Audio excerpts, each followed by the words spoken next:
నమస్కారం ఘంటారావానికి స్వాగతం. ముందుగా ప్రధానాంశాలు. పట్టిసీమ ఎత్తిపోతలను జాతికి అంకితం చేసిన ముఖ్యమంత్రి. సెప్టెంబర్ తొలి వారంలో నీరు విడుదల చేస్తామని ప్రకటన.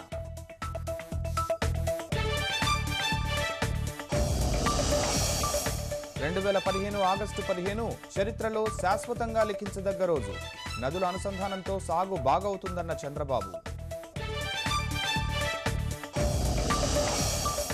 దేశమంతటా ఘనంగా 69వ స్వాతంత్ర్య వేడుకలు. మహనీయుల త్యాగాన్ని గుర్తు చేసుకున్న భరత జాతి.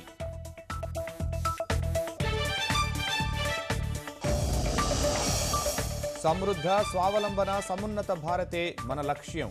7 ఏళ్లలో సాకారం చేస్తామంటూ ఎర్రకోటపై ప్రధాని ప్రతిన. అవినీతి అంతానికి కోటి ప్రయత్నాలు అవసరమన్న మోదీ. ఏడాదిగా స్వచ్ఛమైన పాలన అందించామని ఉద్ఘాటన.